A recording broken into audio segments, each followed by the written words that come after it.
members online. Anyone's got any comments, can we make sure they come up to a microphone? Just put your hand up and we'll make sure there's access to that. So I'll call on Jamie to start with a karakia. Kia ora koutou, no mai hara mai ki te hui te rānei. Welcome everybody to the meeting. Ka tīmata tātou I te karakia, me karakia tātou. Kia hora te marino, kia whakapapa pounamu te moana, hei huarahi mā tātou I te rangi nei, aroha atu, aroha mai, tātou I a tātou katoa, hui e, tā ki e. And just for a bit of explanation, so kia hora te marino is may peace be widespread. Kia whakapapa pounamu te moana is may the ocean be calm and flat like the pounamu. Hei huarahi mā tātou I te rangi nei, so may our pathway be smooth today. Aroha atu, aroha mai tātou I a tātou katoa is may we be respectful for one another, and then hui e tae ki e is just bind us all together, let it be so. And I'll hand it back to Chris now. Thank you very much there, Jamie.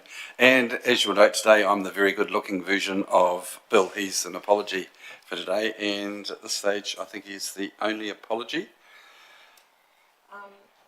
There's no other apologies? Or one from Arapata?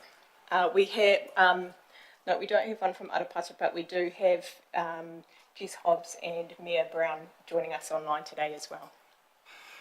And okay, so can we see the Mayor is, I think he's in a sickness bed at the moment, but thank you for joining online, Neil. So I'll move the apologies. Anyone want to second that? Angela, all those in favour, please say aye. It's carried. Okie doke. Standing items. What have we got? There's got no other items than that. Oh, is there any other items that anyone would like to raise during the meeting? This one, I believe, Angela. Oh, Right. Yeah, I'd just like to discuss the drought announcement in general business, please. Okay, very good. And Richard, did you have an item? Yes, could we discuss or get a comment on the Ashburn Lintus Irrigation Nutrient Consent Court decision that's just come out? Because on the news, it's in the newspaper today, and it'd just be interesting to hear a comment from ECAN if we could, since we've got some representatives here. Okay, so between Councillor Sacknell and we've also got Tim Davey as part of the meeting for the initial part, so somewhere between the two of them, hopefully we can get a comment on that. So we've got those on the additional items. Oh, Harry? I would also want to raise a question about our scope of an item on our action plan as well. Item on the action plan. Okay, cool. Rightio. Register of interest. Everyone knows that there's a register of interest. If there's any changes to that, please, and make sure that Carol is aware of them. I don't believe that anyone will be speaking today with a conflict of interest on any items, but I'm sure you'll let us know as we come through the agenda. So we move to the minutes from the previous meeting. And is there any corrections that need to be made? I'm aware of one, but has anyone else got any other corrections that need to be made? Okay, so item 10 is a recommendation for Carter's Creek variation should read, and that we recommend a variation to grant the agreement 1197 to 118 between the Environment Canterbury and Mid Canterbury Catchment Collective for Carter's Creek as follows: a repurpose of the balance of the unspent funds of 15,000 to enable the establishment of a landscape management concept plan of 10,000 and subsidise the work of the facilitator to coordinate the ongoing liaison between the two councils of 5,000. So that there's the what is it? It's actually an amendment, isn't it, that we're doing? Ange, you've got a conflict on this, or you're just going to step aside from this vote? Yeah, we will address that in the zone committee action plan. Oh, okay, righto, cool. So that there was an amendment that we had to the minutes. So is someone wants to move? I'll move it, but is there anyone wants to second that? Okay. So is there, if no other further discussion on that one, can we, all those in favour, please say aye. Against? That's carried. And is there any other items of discussion within the minutes that's not covered in the agenda? Okay, that's great. Thank you. Correspondence. Have we got any correspondence, Jamie? None received. Excellent. Is there any urgent business? No urgent business. Excellent. Rightio, so that's the main part of the formalities of the minutes at this stage. So now I'm going to take time, and so if Tim, if you can turn your camera on. Tim Davey, he's going to present from ECAN, he's one of the directors, as to the position that the Regional Council's taken and how we find ourselves talking about Green Street Creek. So Tim, welcome to the meeting, and if you can just describe how you're going, what you're going to talk about, and then you're going to listen to the delegation that's come along from Green Street. Is that correct? Yes, thank you very much, Chris. Can you hear me okay? Yes, we can. And Can people in the gallery? can people in the gallery hear Tim? Yeah, okay. So the floor is yours, Tim. Great. Okay, thank you very much, Chair. And thank you for this opportunity. It's a little bit intimidating to other end of the room. But it's nice to see the new chamber. I haven't been into the new chamber and it looks really great. Look, there are three things that I'll just cover today. I will pick up on the Ashburton Lyndhurst and just an answer to the question. The first thing, though, I just wanted to cover off something is a question that you actually asked, Chris, at the last zone committee, which was around who should people be contacting? And this was particularly, I think, with respect to consent compliance and low flows and that type of thing, and who is the contact person for Environment Canterbury. And the answer, there's two answers to that. The first is in the very immediate term. Sorry, Tim, are you able to just pause for a moment? We're just sorting out the volume. I've got ideas. Am I very loud? It sounds like I might be very loud. Yeah. Okay, we're good now. Okay, I'll try and talk reasonably quietly. I won't speak up. Look, Ashburton Lyndhurst, I'll talk about. Chris, you asked about who to contact in the immediate term, and particularly with respect to Green Street. Then Sarah Heddle, and I can see that Sarah is online. Many of you will know Sarah, but Sarah is the direct contact person, and she will be contacting a lot of people around the Green Street issue.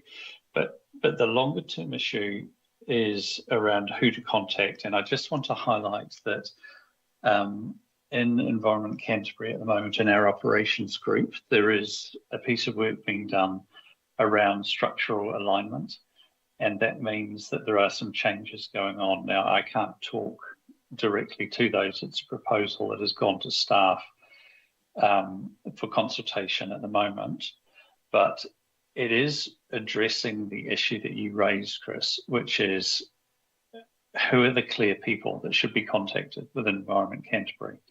So I hope in terms of the structure, it should be probably 3 or 4 weeks. In terms of the actual people in place, it might be just a little bit longer. But there is some realignment going on to make it a lot clearer. And one of the key parts of that realignment is answering exactly your question of it's not easy to find who the people are to contact. So that's just an answer to your question, Chris. I'll quickly talk about the Ashburton Lyndhurst because that question came up, and then if you don't mind, then I'll go on to talk about Green Street. In terms of Ashburton Lyndhurst, it was a judicial review that went to the High Court, and the High Court agreed that Environment Canterbury was correct in the decision not to publicly notify the application. And if you recall, this is the application from Ashburn and Lyndhurst around nutrient discharge, and that it's being done as a collective from the irrigation scheme. So the decision said that it was right not to publicly notify and only limited notify to Runanga or Ngāi Tahu.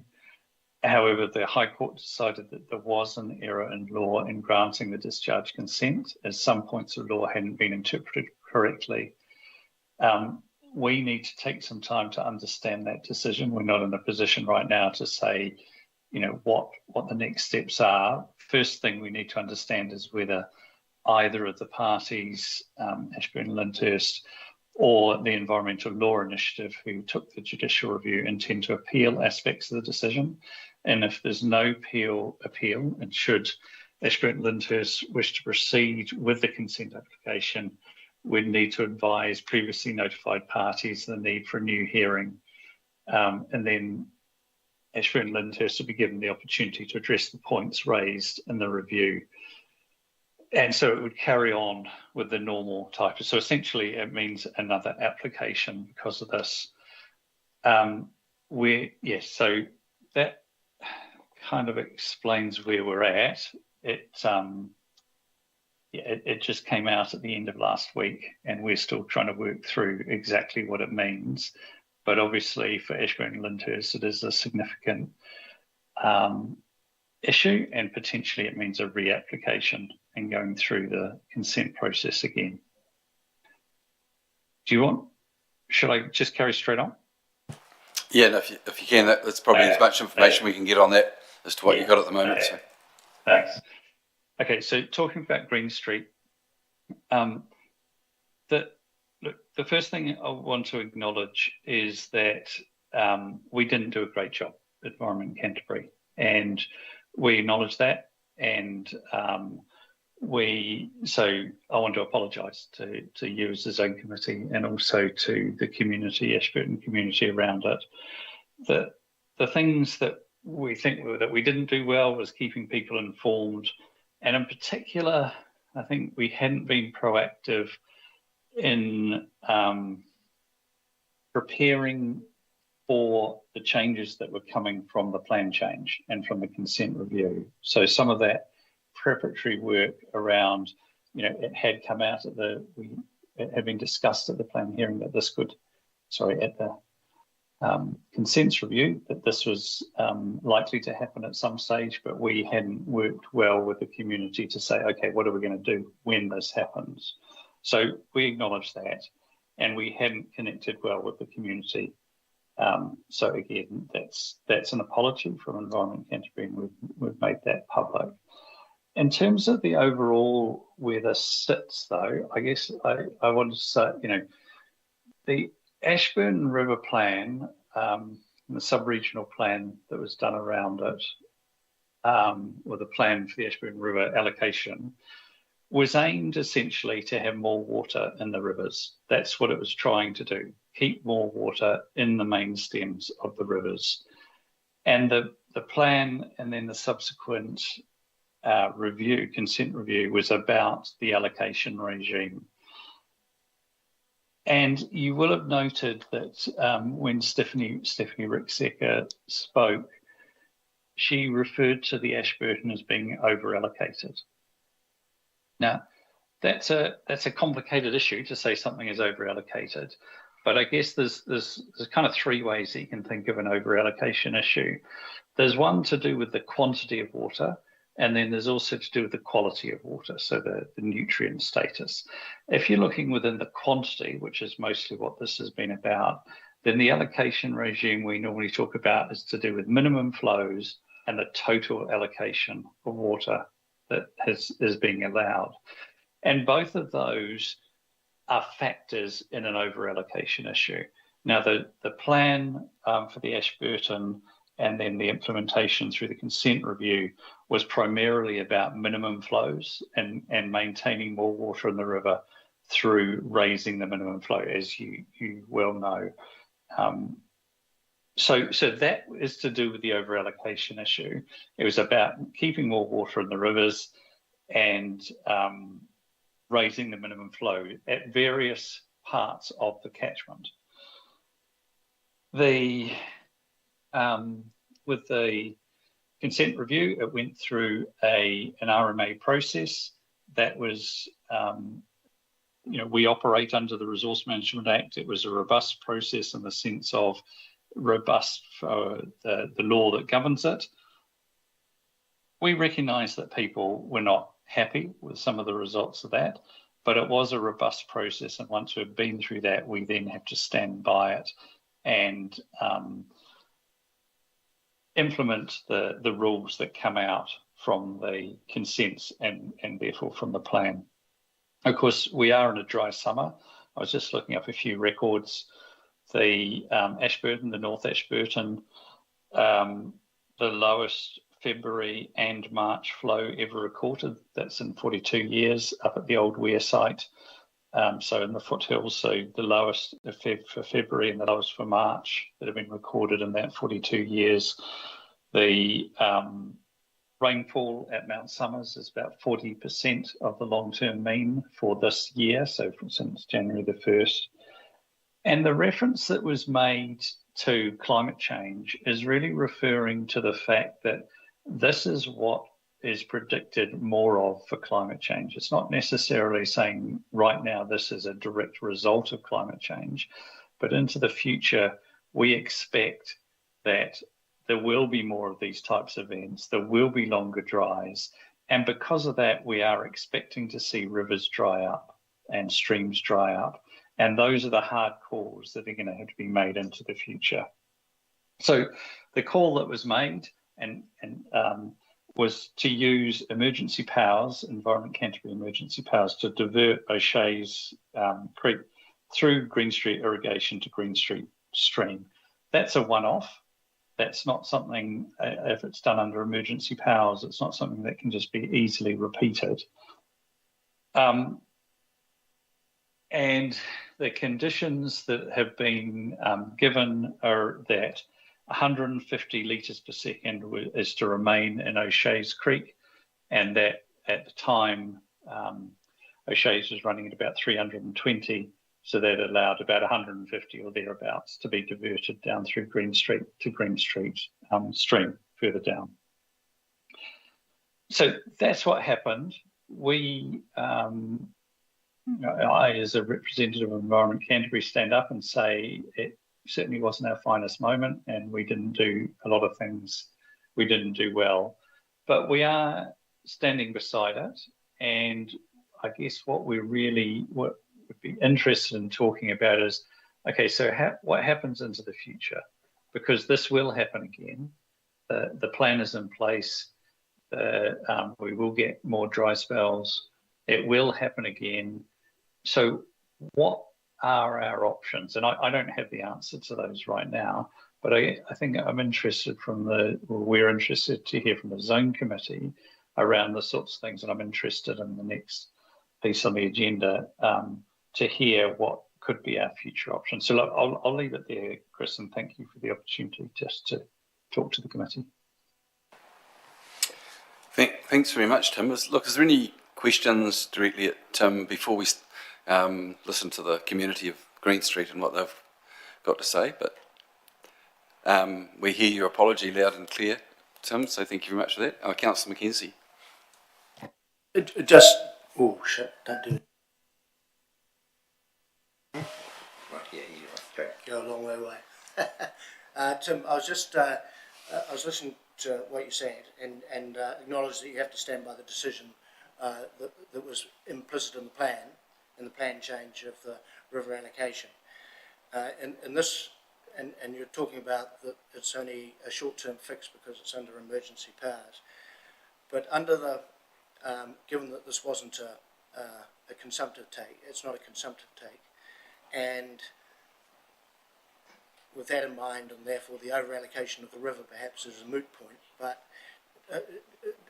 does the Regional Council look at the, when it brings in a new plan or a variation of a plan, as the case with the Ashburton River, do you look at the unintended consequences and say, actually, this is perhaps not as good as it could be, and we should be perhaps thinking about how we might be able to fix this in the long term?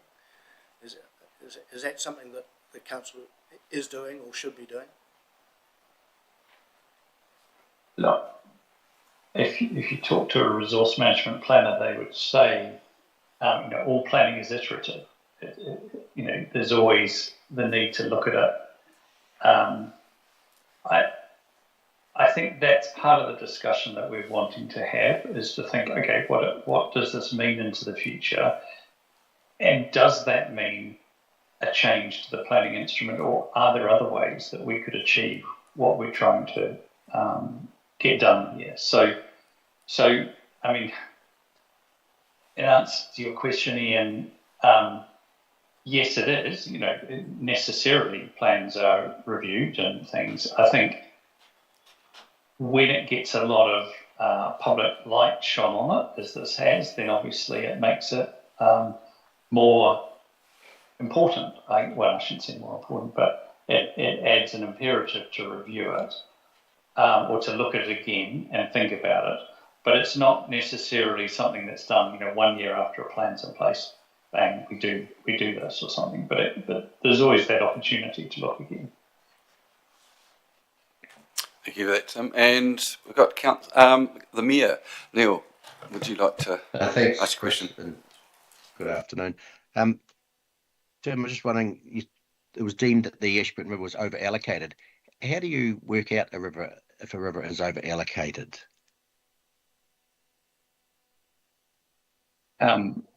It's to do with the stress that is seen on the ecology in a stream and in rivers. So the allocation regime is worked out. And again, when I talk about allocation regime, I'm talking about total volume as well as the minimum flow, is worked out based on what is thought to be an amount that a river can tolerate if it was, taken out of the river. So, and that is based on ecological stress. And there are various models and advice that's taken into account when it works through a planning regime that look into that, what that stress could and should be. Okay, is a non-consumptive take, is that an allocation because the water would leave and then come back again slightly below where it was taken? How does that fit in with a allocation? Good question. Good question. Yeah. Look, that normally depends on how long a distance it is between the take and the discharge back into the stream. So, generally, for example, a hydroelectric take was considered non-consumptive. It's fairly, it's back in the river again within, well, it can depend, but often within perhaps a kilometre or something like that. Once you're talking longer distances, then that is generally considered to be a consumptive take rather than just a diversion. Now, there's no hard and fast rules around that, but it will be to do with what the values are in the river between the take and where it discharges back in. So it's one of those things that gets looked at and considered whether it would be a straight diversion, non-consumptive, or whether it is actually a take and then a discharge further down the stream. Can I wrap that part of the conversation up, Tim, because we've got the delegation and we've got a pretty tight meeting today. But I just want to thank you for that part of it. You're going to be listening in, and then there might be some general questions later on once we've heard from the delegation from Green Street, if that's okay. Is the rest of the committee okay with that approach? Okay, so thank you for that, Tim. So now what I'll do is I'll call the Green Street delegation if they'd like to come up to the microphones there. So we've got Roger. Yeah. I'm Linda, and I'm the reader. Okay, so we've got Roger and Linda Bray and Daryl's apology. yeah, Daryl Buttrick is an apology, but there's 2 or 3 others who can answer any technical questions. So, okay, so I'll invite you to the Zone Committee, and the floor is now yours. So if you just push one of the buttons, and you'll have a red light come on. I am reading what has been written here, but Roger will answer the questions. Well, you can. Sorry, I'm just asking Linda to read it because it's not an exercise in reading, and my sight is a wee bit skewer nowadays, and so that's why. And we've got Lyndon here too, and Ben's in the audience. They can answer any questions at the end. So I'll ask Linda to keep going. I have some ducks. Raised them from the day they hatched. Fed them on duck food. They respond to my dog whistle. Taught them to swim. They live in a wetland, a pond and small creek that starts in my property and flows into the Ashburton River. It is part of the whole ecosystem that drains water from the Canterbury Plains. When our pond finally dried up in February, the ducks abandoned our place and sought refuge in the Green Street Creek in my neighbour's property. I kept up my daily feeding ritual and began to notice the flow of water in the creek dropping. I made inquiries and found that several people had approached Environment Canterbury and a number of different groups concerned at the flow situation. I was aware there had been an arrangement whereby the Green Street Irrigation Society was able to divert existing spring water flows to better utilise water by flowing that down the creek. My inquiries revealed a number of situations that have culminated to have really disheartening consequences for the creek and its ecosystem. To back the bus up a little within Green Street, there are a number of little spring-fed creeks and streams bounded by the north and south branch of the Ashburton River. The area was well suited to utilising surface water as irrigation in times of summer dry. An irrigation scheme evolved whereby a collection pond was established to collect and distribute water in a controlled way.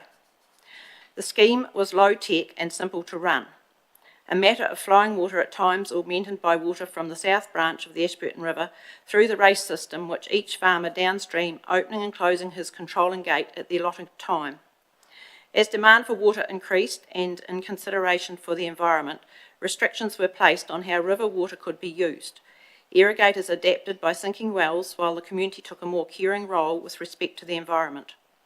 A balance was reached where irrigators accepted restrictions when necessary, as well within restrictions imposed by skillful management of available water. The Irrigation Society was able to maintain sufficient flow into the Green Street Creek to sustain its ecosystem.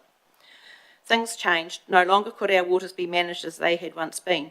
It seems the whole system was broken and needed to be fixed. Measurements were introduced and targets had to be met.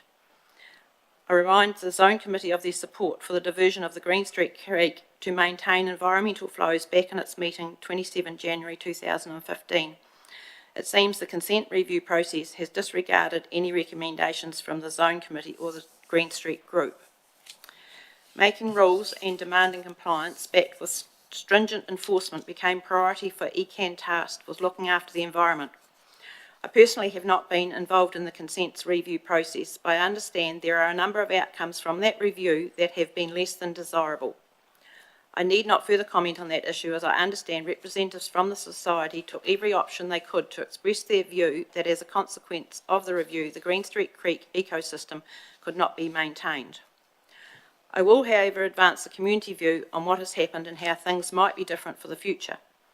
I will also take the opportunity to explain why the community are so distressed and annoyed with the system. And finally, we'll open the conversation to the longer-term options for the Green Street Creek. Initially, when the flows in the creek started dropping, as one would expect during dry periods, people started contacting ECAN and various other parties. It seems these people just got tied up in bureaucracy while the creek was dying. I am a member of an ECAN Biosecurity Advisory Group that offers a public forum for members of the public to express their views. I noted a coming meeting to be held in Ashburton on the 20th of March. As there was already an agenda item on the Selwyn District Council Biodiversity Work Plan, I asked the facilitator to include as an agenda item representatives of the Green Street area to speak on the biodiversity of the Green Street Creek at the public forum. My intention was to formally introduce into ECAN the plight of the ecosystem under immediate threat. The meeting was cancelled by ECAN staff, and I learned about this when I arrived at the venue approximately 40 minutes before the meeting was to start. I then became aware there was another process available within ECAN to bring this matter to the attention of the appropriate people to deal with the issue. I asked for the opportunity to speak at the next Water Zone meeting, and here I am today. I'm accompanied by members of our community that have put in a lot of effort to seek a common sense approach to this particular problem. It was resolved at a meeting of residents that given the likely runaround by authorities while the immediate need was the plight of the creek, the media became involved at an earlier stage than should have been necessary. It should not take adverse publicity within the media for authorities to come to the party, so to speak. The residents are grateful of the assistance and effort of individuals, some well hidden behind the scenes, to at least get a bit of water flowing down the creek to preserve what is left. Now the focus can be for a longer term solution. To that end, if you look at the people, some here today, that have been guardians of the water that maintains flow in the creek, they have a few things in common. They played in sandpits when they were young, making rivers with their toys, buckets of water testing their constructions. They understand water and how it flows as their toys got bigger. Some residents travelled to the irrigation scheme infrastructure last night to observe the situation. We saw a stick stuck in the mud in the water. That stick marks when the flow out of the pond is sufficient to maintain the creek, explained Lyndon Webb, the gatekeeper.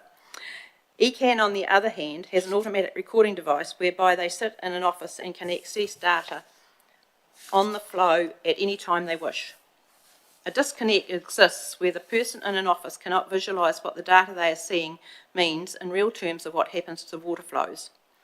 We also travelled to the dry bed of the North Branch and observed a significant flow of water still going into the riverbed and dry riverbed and disappearing about 500 metres downstream, where it is doing absolutely no good in preserving an ecosystem. It seems the people monitoring the situation in the offices of ECAN are still fixated on numerical flow data to make decisions and still want 150 litres per second flow down O'Shea's Creek. The residents are saying put aside what the science and trained engineers are promoting and place a little faith in the ability of those that have been doing a job for the last 40 years to maintain an ecosystem that is precious to them.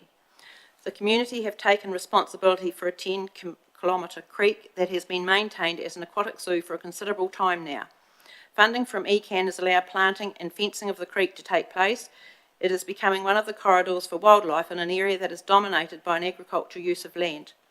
The residents have been appalled at the entrenchment of ECAN in this issue, and we seriously question many of the value propositions ECAN promote. We think there is a pretty good solution for the immediate and medium term in ECAN stepping aside and letting the people with commitment and knowledge manage the creek within the ability of the natural resources they will have to work with. Being practical people and having an environmentally conscious community has certainly shown this area does not want outside interference to fix what they suggest is broken. For the longer term, it is noted the Irrigation Society will become redundant as people invest in other forms of irrigation. Will the infrastructure be required in the future? Some landowners would welcome the opportunity to be able to use land that is presently taken up with the irrigation race. Would that prevent the ability to maintain the Green Street Creek? There are no simple long-term answers, and we must all realise there is a process of evolution that moves as time progresses. At the moment, with minimal effort and cost to the environment, the ecosystem of the Green Street Creek can be maintained with a more conciliatory approach from a culture that seems to have developed within ECAN. I wish to table a NIWA study of a section of the Green Street Creek for ECAN to place in its file and refer to when we say this is no ordinary creek. I have a copy, but I've also sent Jamie the PDF to share with the committee. I thank you for your time today and ask if there are any matters that need further explanation. Thank you. Thank you for that, Linda. Is there any questions from the committee that would... I've got one. What would you like to happen? Would you like to work with the regional council directly as a irrigation company and try and devise a solution to it and come back in, I'd say in a month's time, with what are the options on the table that the regional council can do or that we can recommend? What is it? What would you like us to try and...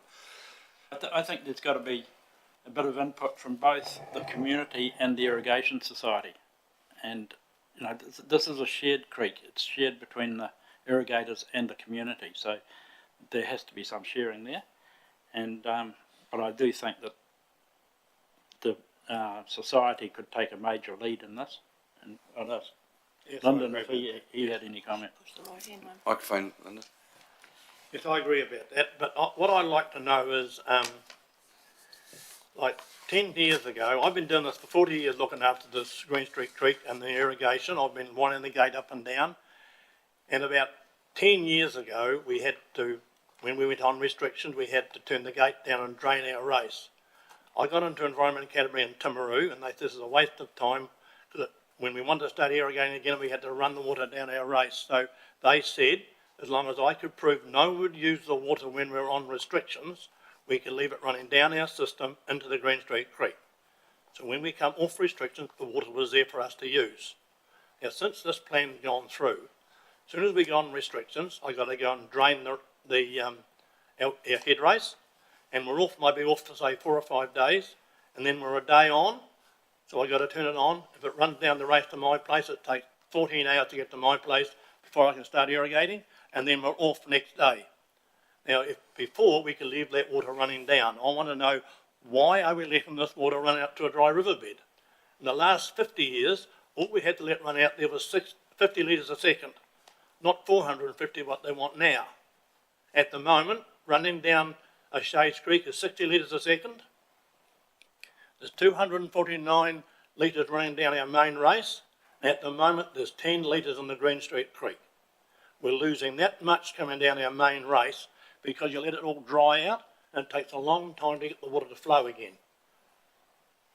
So to summarise that, Lyndon, what you're saying, if you can keep that ditch wet all the time, whether it's got 50 litres a second going down it, your right. chances are you'll get 50 coming out the bottom. That's right. Okay. There must be some questions from the Zone Committee to Angela. I want to thank you all for coming along here today and giving a really personal insight into what's happening in your community with your creek. I followed it quite closely, as have many others, across the last week or so. I think the thing we're taught from the very beginning of my time here is protection first, protection of what we have before we worry about enhancing and restoring. So 24% rate increase for Environment Canterbury. Some of it's tagged to biodiversity. We're talking about starting projects from scratch to try and get some of our taonga species back and build ecosystems. And yet here's an instance where for some reason the protection thirst wasn't honoured, but I thank the community for all the efforts that they put in on behalf of all the creek critters. I think another document that's worthwhile mentioning, and I'll get it to Carol, is the salvage report that Fish and Game have put together, because while Ni was talking about invertebrates and other components, this talks about the fact that it's actually a spawning creek, that there's inanga in there, eels, freshwater crays. Like, I don't think anybody expected to see the level of freshwater crays, the size and the amount. So, you know, over 200 upland bullies. It talks about this is in Rawlins Crossing. I don't know how much of that 10-kilometre creek it was, but that gave us a snapshot of perhaps what we've lost. And just as a final note, whilst we're talking about ECAN in this scenario, there were people who submitted on the Ashburton River consent review thing. So likes of DOC, for example, I mean, when we were panicking and trying to figure out what we could do, you know, there are other parties in this discussion. There's iwi, there's DOC, there's Fish and Game, there's obviously the community, and there is ECAN. But I think we've got a lot that we can learn from this. It's not just one party or the other. We've got to collaborate better. So again, thank you for coming and sharing. One thing I did want to just add is probably an apology from myself, who on that 2015 Zone Committee meeting where we did support that, but we also highlighted the fact that relief needed to be provided going forward, and it hasn't been actioned. I should have probably brought it back to the Zone Committee more regularly, but I was probably deep entrenched in some of the consent review myself. But so we don't end up with something sitting like it was in 2015, and given that we do have Tim, who's put in an apology on behalf of ECAN to the group, Tim, what is going to be something that's going to be helpful from this Zone Committee to help progress the issue with the Green Street Creek? Bit of wise counsel from you would be very helpful on this, as to what you can take and do internally. I think something from the zone committee recommending that Environment Canterbury works with Green Street, with both parties that have been talked to today, to look at options for the future, is a helpful thing, because then we can include it in a work program and start thinking about it. I mean, it's what we are hoping to do, but I think it's always good to have it coming from something like a zone committee as well. Okay, thanks there, Tim. And Neil? Yeah, I think a good starting point might be that report that I've asked for, as when the review was undertaken some 5 years ago. What did we, ECAN, etc., expect to get out of the review? And now the review's gone underway. What actually did happen? And see if what was expected happened, and if not, next steps from that. I think that report would be a good starting point. Yep, Councillor Mackenzie. Just checking with Neil. I think the report you're talking about is the review of the Ashburton, the whole A bit closer to the microphone for those online, please. the whole plan, rather than just the Green Street stuff, isn't it, Neil? Yeah, not just related to Green Street. The whole plan of the whole river was reviewed. Yeah. Did it actually work? Who were the winners out of it? Were there any winners out of it? Did what happened, was that expected to happen? And if it didn't happen what thought would happen, then perhaps it needs reviewing again. Because Green Street's not the only casualty of the river plan. So we've got two issues that are going on here, and I think probably to help, and from my perspective, it'd be probably clearer to give a signal to the recommended regional council. We've got one issue with around Green Street, what can be done in the short term. It's going to be longer term, what that outcome is, and the other one is the the zone committee asking for what the mayor's just been talking about, and Ian, around the whole plan. Is it delivering the outcomes intended? Is that right? And Green Street Neil? is one wee part of that. Yes. So you've got two requests that we could do, but I'd just like to keep it simpler. Otherwise, we'll all get mixed into one request, and some parts will get picked up and some won't. But we've just got to remember that Lake Hood is all part of the same issue, really. Chris, am I correct in saying that that request was an outcome of the last meeting when the previous delegation came and spoke? Was that request minuted there? No, I thought we'd asked for that review of the review. From what I can understand, correct me if I'm wrong, but the modelling, now we've got some actuals, we can sit them side by side. Is that loosely what we say? Yeah, so there was an initial request that came from the zone committee, and then off the back of that we had Mayor Brown kind of clarify that request, and that a response to that is in the works at the moment. There's a fair few people feeding into that. So that there's one item has been addressed. That request was made in January. Yeah. Okay.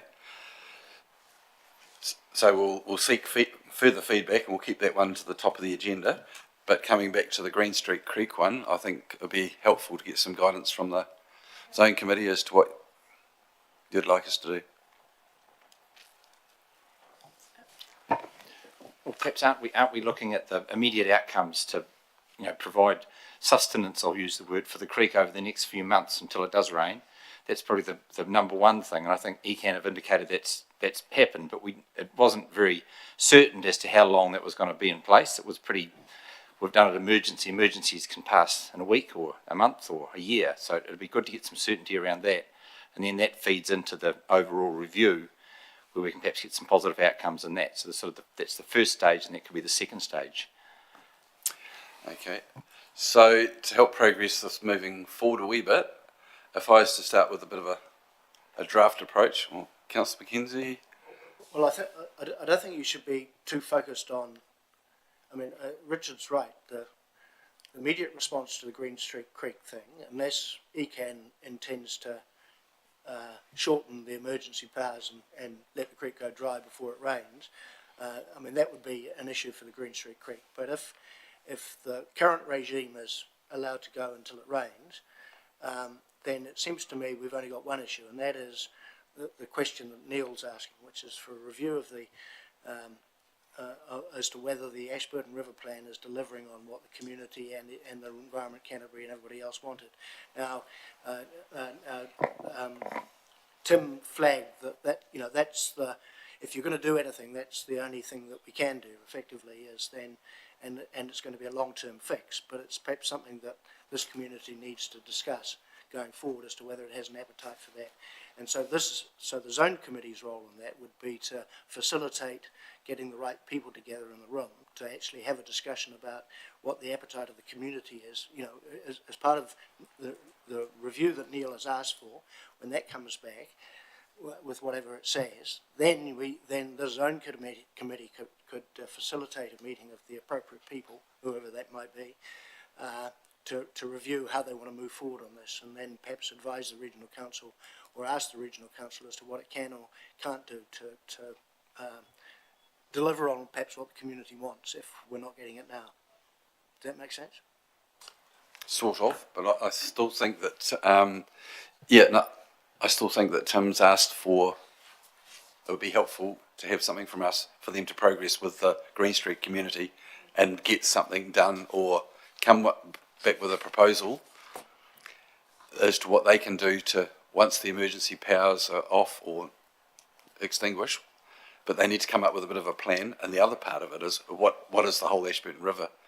Is it the plan delivering on the outcome, and are there any shortcomings in it? Roger?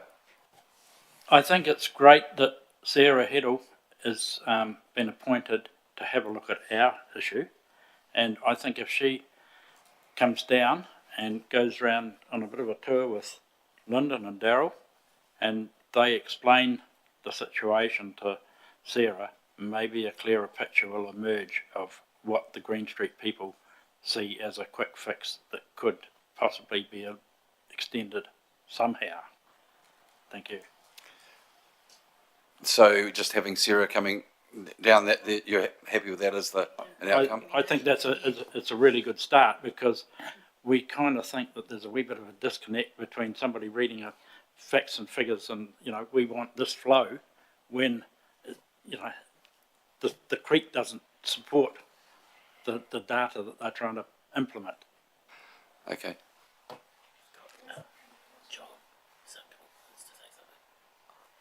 John, Councillor Signal, I'm very remiss of not welcoming you to the meeting earlier, sorry. That's right, I'll sit over here behind you.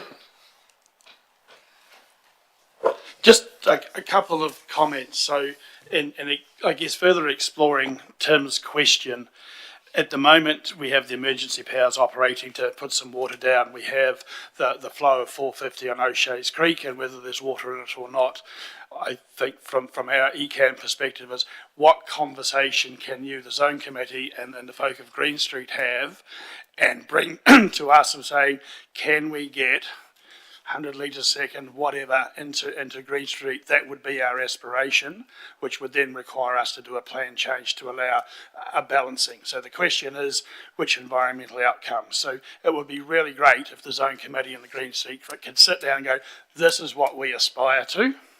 And then if we can have a look and see if we can do a plan change to make those changes in the first instance. And I think that's where Tim's coming from, where we're coming from. Can we just have a really clear indication of that environmental trade-off between O'Shea's, which is a really important stream for biodiversity that sits in there when the river goes dry. So it is that repository versus what might be in the Green Street. And I don't have a position, but I think that's the question we're asking. And I keep hearing reference of let's review the Ashburton plan. It's only been in play for, was it 13 months? 14 years. No, it hasn't. Activated in 2023. So the actual activation of the plan has been less than 12 months. And so it would be a real challenge in one drought year to understand what the implications of the plan can be. I'm not saying we don't do it. It was written in 2015. It's been activated January 2023. So the actual actioning of the outcomes has only been in the last 12 months. So there's a wee bit of a challenge there as to how you would assess the effect of the plan And I would really love you to focus on how we rebalance in the interim O'Shea's versus Green Street, and probably throw something in around Lakewood and some of those things. But the plan itself, I'm not sure how you review something in 12 months. It's just my thoughts and conversations with others. Thank you, Councillor. So I'm sort of thinking that Sarah is being involved by ECAN, and I'd like to think that she would report back to the zone committee in a month's time as to what she's seen and what the solutions are there. But as regard to the other item that the Mayor and Councillor Mackenzie have raised, that work is, conversations already started, or we actually got a work stream on that? Yeah, no, that's well underway. I think Mayor Brown, I think what you requested was a bit more than what was originally requested, so we're just working through that, and I think people's attention got a wee bit refocused, I guess, in the last few weeks, but I'll continue to follow up on that for the zone committee. So there'll be a report back in the next meeting as to how that one's progressing, so we can keep it as an active item? Yes, yeah. Okay. Richard? Just further to that, so when you say report back how it's progressing, isn't it sort of the terms of reference and the scope and the things that are, you know, the outcomes that were desired and how they're to be measured, because that's sort of what we're trying to get to the crux of. It's easy to say it worked well, but the community's lost, the Lakewood's lost, and the farmers have lost. So we're struggling to see the winners. So that's perhaps what we'd like to see, where the winners are, so that we can understand it all.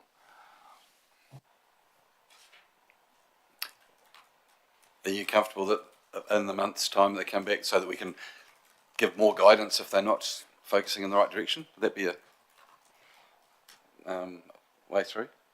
So you'd report back in a month's time as the progress ECAN's made on that, and as if we need to give more guidance of where the focus needs to be? Yes, yeah, no, I can definitely do that. Tim? Sorry, I just want to come in and just make the point that this is not an insignificant amount of work that is being asked for. It's not to shy away from doing that, but it is quite a major piece of work to do that kind of assessment. And as John alluded to, Councillor Sunkel alluded to, you know, it is made difficult over a shorter time period in terms of what you're assessing against. So certainly within a month, not going to be able to report back on you know what has been found, but I think an assessment can be done as to what the terms of reference might look like, how long it might take, some of those sorts of things. So just to set the scene that it is quite a major piece of work to do that type of analysis. It was just I was just sort of trying to say that do we get the terms of reference of what the zone committee's thinking and what the regional council's thinking, rather than you go off and do a whole bit of work and we go, actually didn't ask the right question. Councillor Mackenzie. Yeah, look, I just want to agree with Tim. Whatever the solution is, it's going to take a while to get there. So, as Tim says, there's no point in rushing things. But I guess the only question that then hangs over the various issues that are facing is how long can Tim use, or the regional council use, the emergency powers to keep Green Street Creek alive? Is that likely to be shut off at some stage, or have we got time in that as a temporary solution, Tim? Tim? I'm not sure that I can answer that. I just genuinely don't know the answer. It's not that I'm trying to avoid that. Is Jen Rochford in the room? She might be able to answer that. But I guess my feeling is that, you know, they are meant to be emergency powers. They don't last forever. I just don't know the sort of statutory time frame that they have. Tim, the point of the question really is that, and I acknowledge they're not going to last forever, but if the plan review that Neil's asked for can be done within the time frame of the emergency powers being able to last, then we'd be better to wait for the the plan review to come back, and then the community to reflect on what it would like to see perhaps changed, if anything changed in the plan. Now, and that's all going to take a while. Everybody understands that. And so in the meantime, and then that'll give you some sort of timeframes by which we need to have temporary solutions for the Green Street Creek, or it may well be that you know, if there is no temporary solution for which can last any distance in Green Street Creek, maybe it's a mass evacuation of all the biodiversity values in Green Street to some other place. I don't know. I'm not suggesting that, but that could be the. But at least it would give us some sort of time frame so we know we're working with. Yeah. And having Sarah involved would be a good thing. Yeah, and look, I guess that's what I was thinking of in terms of working with both the parties to kind of look at some of those shorter term options, short of, as you've said in the plan change itself, what could be done, and look, let's explore it. There may be options there, other than emergency powers. Okay, in the view of time, Angela, Yeah, one so last just, question. I just want to pick up on something Councillor Sugnall said. So the environmental trade-off between O'Shea's Creek and Green Street Creek. So there's been a report done on the ecology of O'Shea's and the evidence, and I've got a copy of both of those. So could I ask, is it appropriate to circulate that to the wider group so people can do some reading? Like, let's go and get a whole lot of science, perhaps, if there's been some of these assessments made already. So what information do we have available to us, and use what is available? Yeah, and all that information's on the public record. It was part of the consenting process, wasn't it? So it's appropriate to. Yeah, so I'll get that to Carol and to Jamie, if that's, thank you. Okay. And Tim, just that silly little question. The plan's been operative for about 9 years or thereabouts, is that right? It wasn't just operative last year? What Councillor Sugnall was referring to is that the consents review essentially aligned the consents with the plan, so that yes, the plan has been operative for whatever it is, 9 years, but the consents weren't lined up with the plan, so that it's only in the last 12 months that the consents and the plan are aligned.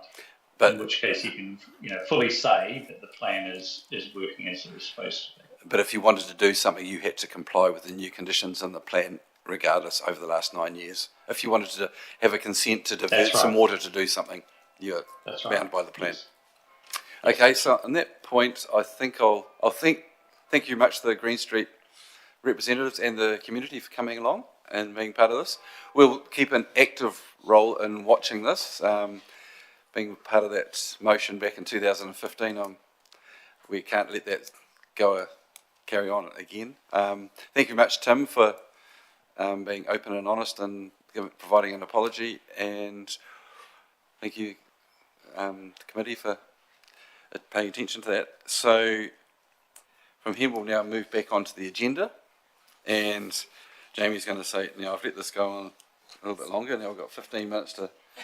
We planned ahead. But apparently they've planned ahead, they know how to do this. Right. Do you need to receive the presentation? So I think we should receive the presentation that we've had. Would that be an appropriate way to do it? Sorry? I don't think you need to. Don't need to? Okay. Cool. Right. Right. So moving back on. Can you just take it?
So I'll just recap as from the Green Street delegation, they presented and they were happy that Sarah Heddle was being appointed by ECAN to be their liaison, and it's, we've requested that Sarah reports back through the zone committee as to how things are progressing and if there's anything that we need to do once she's had a chat with them.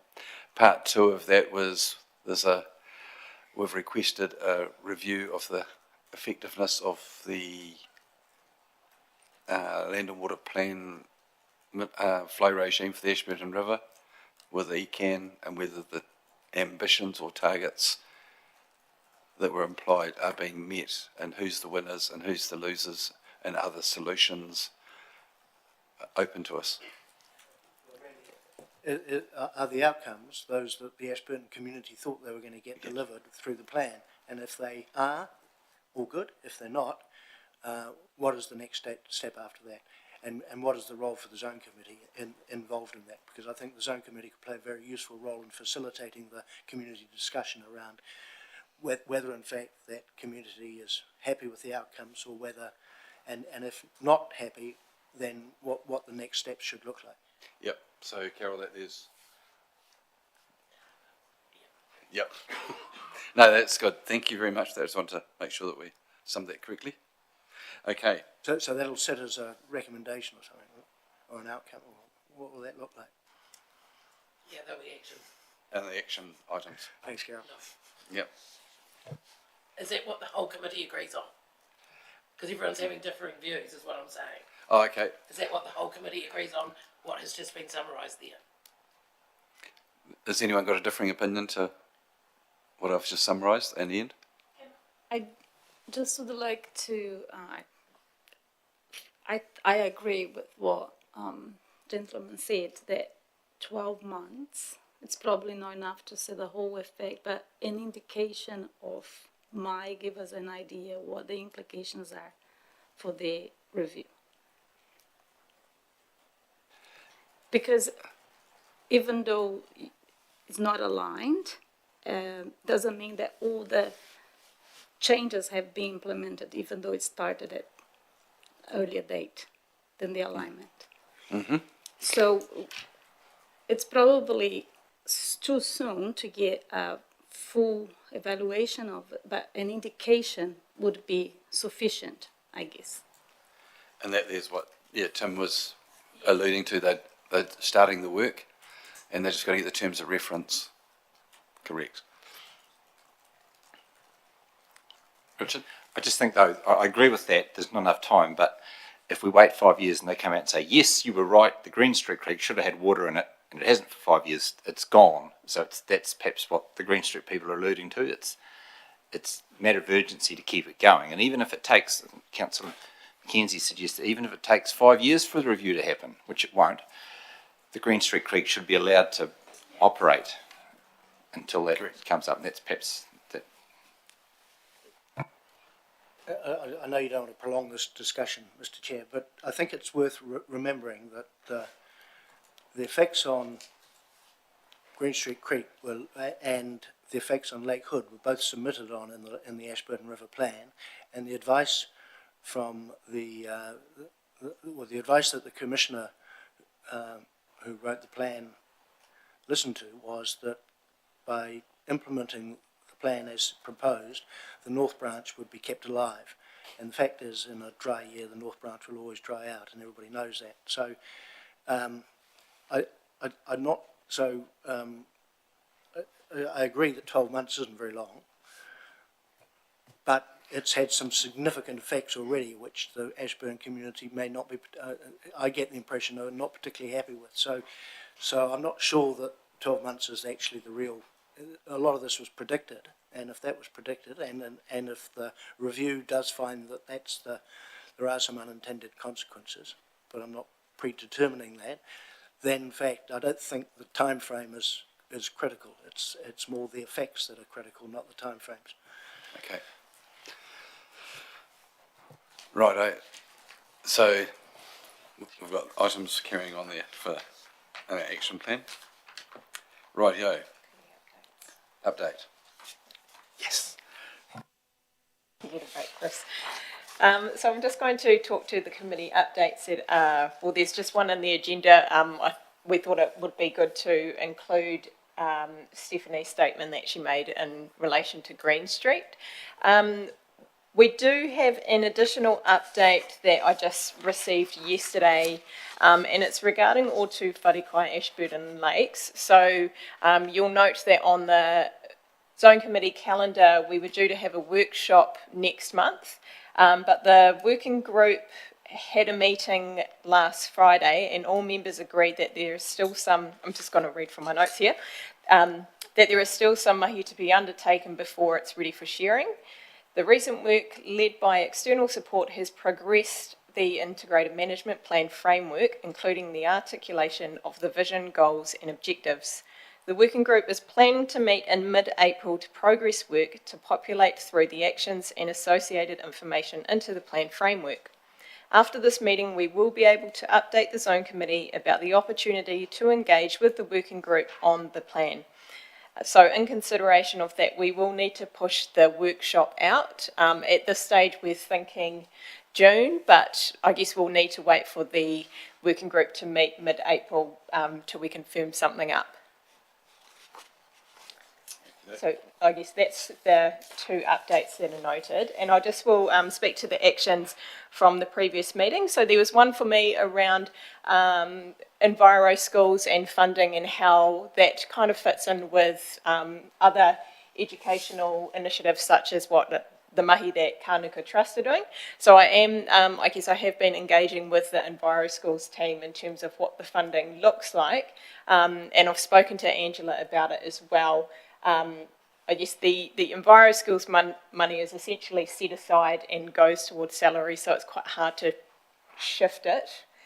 So we are, I guess, kind of looking at what the other opportunities are to support those other initiatives, I guess, that aren't in that Enviro Schools bracket. So I'll keep working with Angela on that, but also just noting that, you know, with LTP submissions as well, I know the Zone Committee can't submit itself, but I guess for individuals that might be something to possibly submit on to both ADC and ECAN.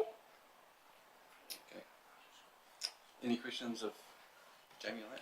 Just that update that you got from Otu Wharekai, are we able to get a written copy of yes. that? That'll get you. Yeah, it was a wee bit hot off the press, so they are coming up with a, I guess, more of a formal response. Just in light of that, it's probably going to refer to Angela's topic later on about Tim used some information there in his, when he talked to us, that the North Branch of the Ashburton River is the lowest it's been in 42 years. There's other parts of the catchment that really are under stress. The Otu Wharekai farmers up there are under some of the most stressful parts of Canterbury and Otago at the moment. They're not the only ones, but there's a whole process going up there around those farmers, and I believe there's a consenting process coming on at the moment. I happen to be involved in an area that was under extreme stress about 2 or 3 years ago in the consenting process, a reconsenting realignment process, and the regional council was able to take a bit of a pause. I would just like to acknowledge the stress those farmers are under. But Angela, have you got anything you want to add to the topic? Thanks, Chris. So my role as the coordinator for Mid Canterbury Catchment Collective, it was brought to our attention that not only Ashburton Lakes, but Rakaia Gorge, some of the foothills areas in the Hekio Hines Hill Country, significantly dry. And I think Rakaia's quoting back to the early 1970s, since they can recall a period, well, actually that's in their records, so in their diaries.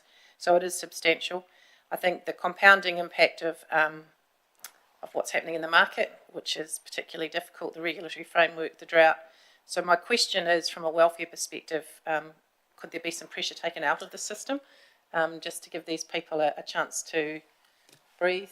We saw it in the flood, as you've just touched on. We also saw it in Bovis when people were under adversity or an adverse event, which is what's been declared. There was the opportunity to have some discussions about the well-being of the people and the livestock and whatever else all of that looked like. Ashburton Lakes, yes, but perhaps there's some independent consents out there. Not sure what it looks like more thoroughly. I know they're having the same discussion down in the Hacker and definitely in South Canterbury and in pockets of North Canterbury. So ECAN will be aware of it. We're just wondering how we explore what the options are with them.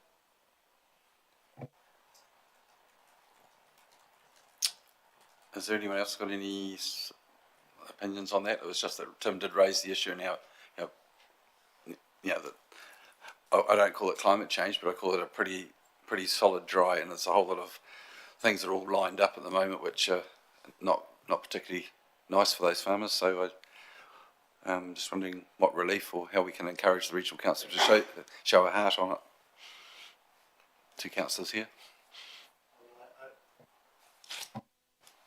I support what Ange has said, really. The landowners up there are under considerable stress. Donald White told us when we went up there as a council in February, I think it was, that it was the driest it's been since he's been there, and he moved onto possession in the mid-80s, I think it was. And so it is pretty significant. And in terms of just taking the pressure off, I think perhaps the Zone Committee could reflect on Ange's suggestion there. We had a presentation here last month where the landowners are clearly trying to get to grips with some of the issues they're facing in terms of nutrients and in creeks and in the lakes. They're collecting a huge amount of information. They can now monitor because of their E. coli monitoring on the lake outlets when wildlife are contributing to the nutrient issue.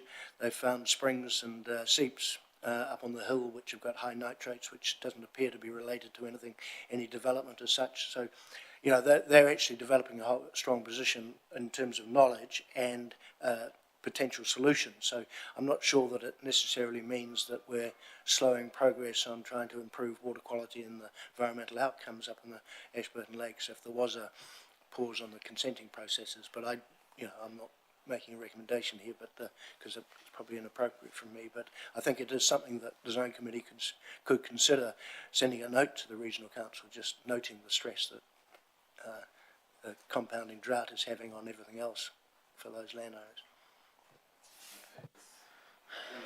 I suppose just further to we have systems in place in the rural framework, and one is the Rural Advisory Group.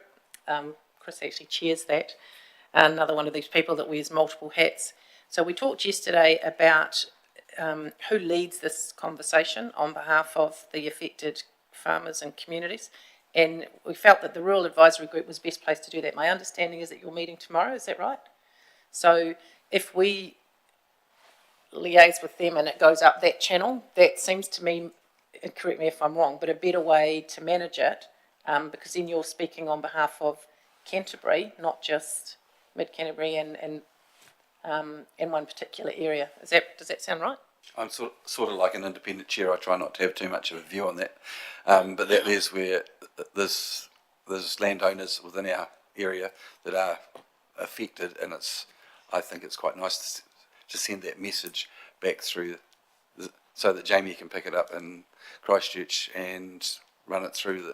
How does the Regional Council show a heart? They've done it before under the flooding, and we've seen the effects of that. They put things on pause for a few months, and I think they can do the same thing here, or actually just take a bit of pressure off. Is everyone sort of in support of that approach, or got a different opinion to that?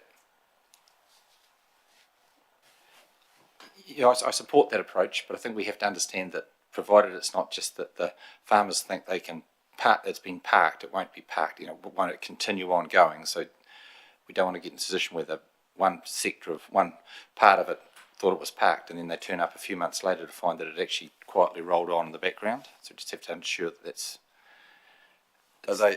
What happened on the with the Ashburton River one is they just took the emphasis off certain aspects of it, and within a few months, when things were getting back to normality, the process just carried on.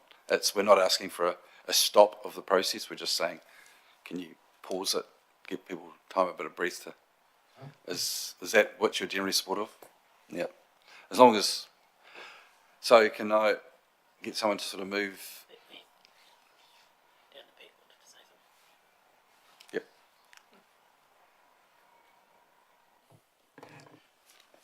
Kia ora, everyone. Just, I just thought it might be interesting for the zone committee to know, as a team leader for the facilitation team, I'm working with Upper Waitaki and have been for a number of months, and they've done something very similar to what Angela's proposing. They held a session with the Ahuriri catchment farmers in October last year, very much focused on the TLI and trying to address the impact of nitrates on those lakes under the Love Our Lakes brand that the committee's developed. What they've done, they've got a 9 April workshop with those farmers and probably a wider group, and the focus has shifted to getting through the dry and working with Rural Support Trust and some key people to come in and work at kind of the human side of it first, and then look at an extended program of coming back and looking at other topics later in the year. So the committee's played a very sort of integral role in working with the local catchment group as well to host that session, but shifted the focus much the way that you've suggested, Angela. So yeah, there's a similar situation being addressed with the committee taking a lead role. So. Okay. How do you want to progress this? Do you want to move something, Angela, or that we... I haven't moved a motion before. I don't even know what that looks like. What am I asking for here? So... we convey to regional council the stress that some of the farmers in that area are under. Yeah, from a welfare perspective, ask that, I don't know if leniency is the right word, or a pause. What's the appropriate? Refocus. Refocus? In the interim.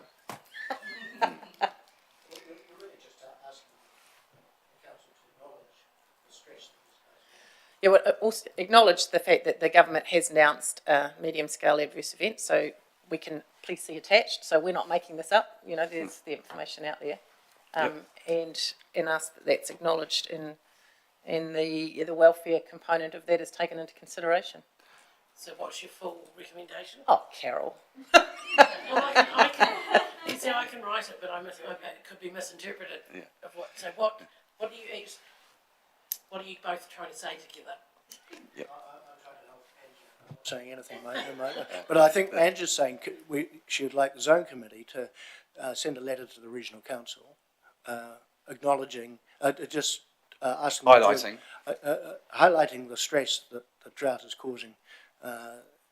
Farmers going through some of the land use consenting processes, and for them to be cognizant of refocus.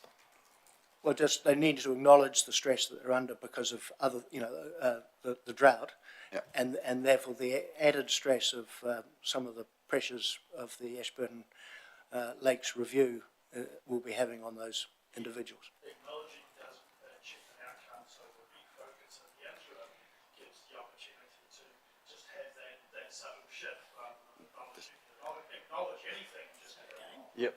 So just to refocus the in the interim on the drought and effects of drought. So I've got zone committee sent letter to regional council. I'll put it in words. I sent letter to regional council highlighting the stress that the drought is causing, in addition to the stresses of the Ashburton Lake review. Is that what we're saying? lake consenting? No, was it?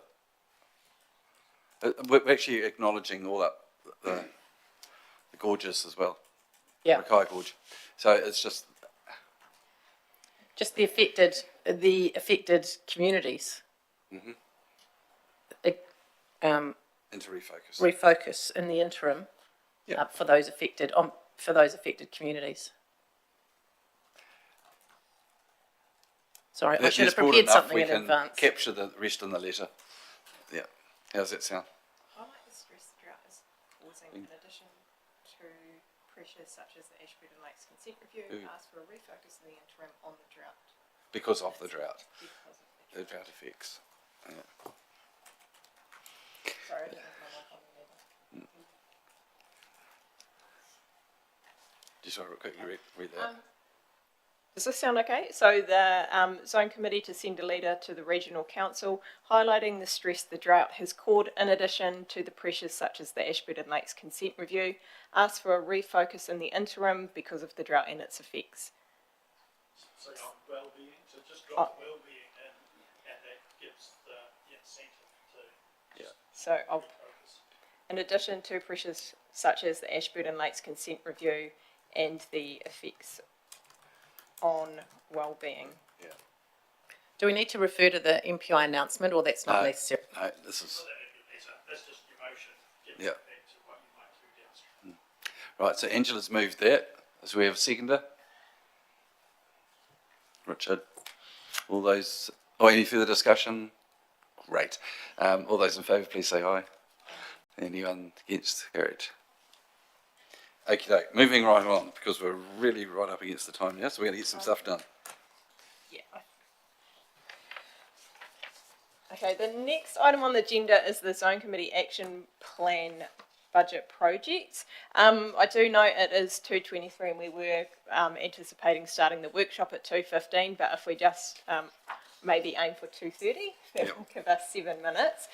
We did, I guess, think Chris and I conferred, and it was important to give the appropriate time needed to the Green Street topic. So what we are kind of suggesting is deferring the decisions around the action plan projects until the April meeting if people are happy with that.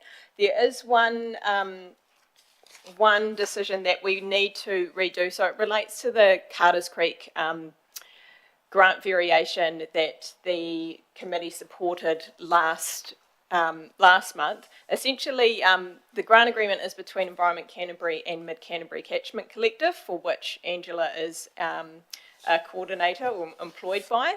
So really there is a bit of a conflict of interest there. We were hoping to possibly address that through other means that wouldn't require a redo of the decision, but push come to shove, it's easier to just redo that decision now and have Angela declare that conflict of interest and exclude herself from the voting. So we've had a discussion beforehand. So that's probably the key thing we need to do today to ensure that we can move that through the process. So, Chris, did you want to move that motion that's noted? Oh, the green one, yeah. Okay. And, yeah.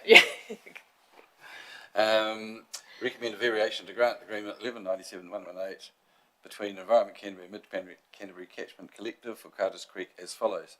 The repurpose the balance of the unspent funds, 15k, to enable the establishment of a landscape management concept plan, 10k, and subsidise the work of the facilitator to coordinate the ongoing liaison between two councils, up to 5k. For the zone camp, what do we do? That was it? So I move that as the motion. Yep. Anyone like to second that? Okay, Eddie. Right. So what do we do now? And Angela has stepped out. So I put the motion to the committee. Is everyone in support of it? Please say aye. Aye. Anyone against? Carried. Right. And I guess noting that we still have a couple of items to bring up in general business. Yep. Before we do move on, I just wanted to put it to the committee to see if there were any decisions that you were comfortable with making today that were, I guess, relatively straightforward. So, for example, you had you received the Riverbridge application at the workshop. The zone committee confirmed their position to support it, and I guess the last element that was remaining for that recommendation to be put forward was around the amount that the zone committee would support it with. So just wondering if you wanted to make a decision now or prefer to defer it all until the April meeting. I did speak to Jamie about this yesterday, and one thing I did suggest if we put one up, because there's a whole lot of paperwork that's got to be done in the background, and if we defer everything to the next meeting and the next meeting, then they're getting up against the time. So I just suggested, Ian? I'm happy to move that we fund the Riverbridge project to the tune of whatever it is, $14,384.97. Okey doke. I'd be happy to second that. Is there any further discussion on the quantum? Because it's pretty, we've already done it in principle, it's only the quantum of money, and we've got to move for 14,000, the full amount. Seconder. Anyone else got any other opinions? Okay, so in that case, then we've got the motion. So those in favour, please say aye. Against? Okay, unanimous. So that one there is carried. So we've got that one ticked off. Now, is there any others that Do you want any other discussion around any of the other projects? Because in light of the signal we've had from Tim Davey and the Regional Council about lack of water and, you know, keeping water in rivers and things, trying to restore a creek that hasn't flowed for 40 years, the Wakanui Creek, seems like even if you were able to do it, would it be a sustainable project? It looks highly unlikely, doesn't it? If you've got what I was going to suggest, Ian, was if there's something contentious like this, rather than in 2 minutes, kick something to touch or support it or whatever, why don't we have that in the agenda for the next meeting? Yeah, well, that's what I'm suggesting, is that actually the Zone Committee asked for the sufficient information to ensure that if we are to put any more money into trying to keep a non-existent creek alive, we have some information about the long-term sustainability of a project and whether in fact we're just wasting money there. Okay. So is there a question that you'd like to go back to the submitters on that one still? Well, I see the district council is going to be behind it, but I mean they're walking away from stockwater races. The plan is to put stockwater race water into the creek to restore it. I mean, I think we need to understand the feasibility, you know, even the broad scale feasibility of whether there's any water there, and whether in fact all we're doing is running some vanity project which might work for a couple of years and then we'll run out of water and then the water will have to stay in the river anyway. So. Okay. Just to clarify that, the District Council is going out for consultation on that, so we'll hear from the people and then we'll make a decision after that. So no decision's been made yet, but that's going out for consultation, so perhaps it is, you know, that is quite material to the outcome. So holding it off for another month or two, your consultation is, is that all? It's a wee way away from coming out with a result. Okay. Right. Is there any other items there that sort of tick the right bells that we could? Just in the interest of time, I wonder, so if we've got any questions, so we're seeking clarification from anybody in this, can we feed that through and then that can get bounced back out? Because I do have some questions with the Methven Birdsong Initiative, so but I don't need to bring them all up now. I think if we go back to the submitters and ask them to perhaps give us a wee bit more information in the meantime. Anyone that's got questions on these items, if we haven't actually discussed them now, I think the best thing is bounce in an email and we'll go back to them and get them to answer. Then we've got the answers to make the right calls. I had the opportunity to join Ross along the banks of the Ashburton River last Friday for him to show me the work that he's done already, and actually I walk there regularly so you can see it yourself.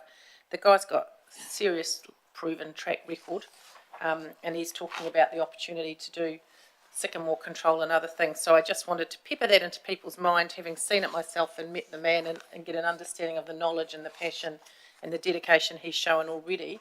For that one, I'm just giving that as a bit of a sower seed in the background. Pretty extraordinary what he's achieved. So it's the $5,000 one. That's for the the $5,000 one. Okay. Oh, me again with the moving.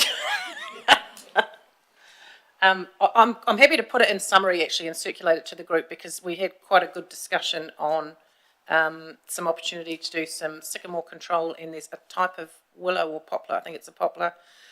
So he's very focused on the weed control, he's very focused on the predator, he's across the board on it. I look at that 5,000 and I think he's a very humble gentleman. Because we've got a little bit more time, I could actually work with Ross on that one a wee bit.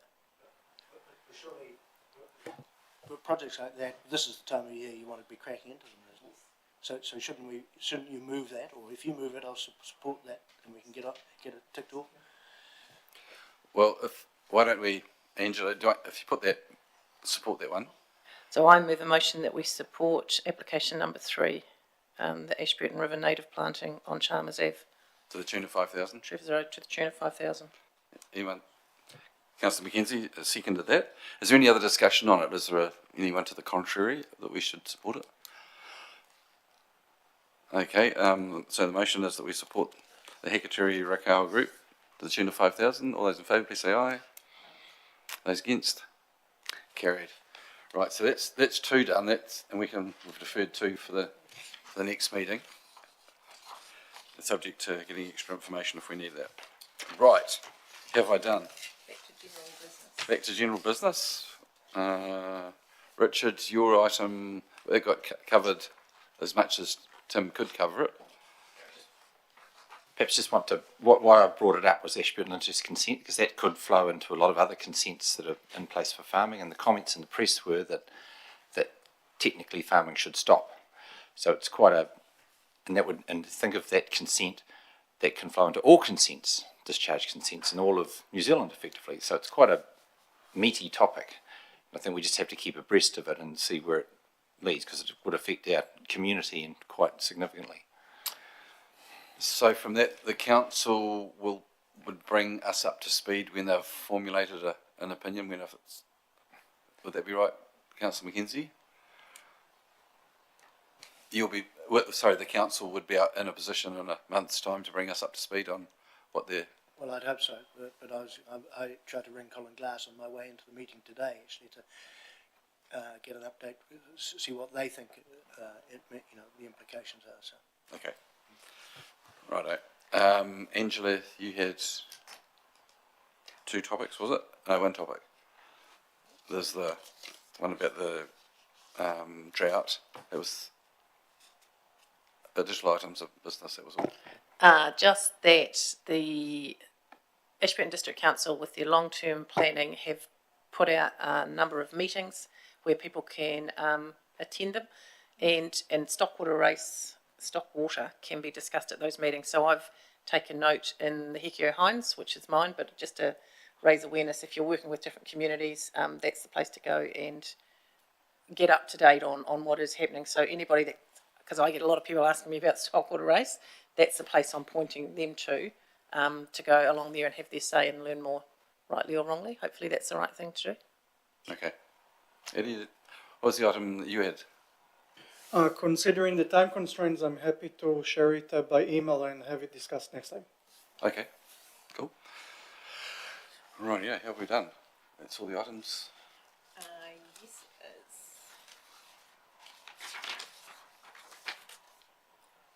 Yep, we've reached the end, so you can close the meeting for the workshop. Right, so thank you very much for your attendance on this, and now I'm going to close the meeting, and I'm going to say now that Jamie's and who else is going to help? So we've got the workshop coming up on the CWMS Zone Committee review. We have Martin Espig, who's from who's one of our principal strategy advisors leading the project, and we also have team lead Murray Griffin from the facilitation team. That's great. So on that note, I've closed this meeting, and we're now into workshop time. So, all over to you, Jamie. Yeah, apologies, Martin. We are a wee bit over time, but that's okay. I've just joined the meeting, so I'm going to attempt to share my screen. We'll share the presentation slides.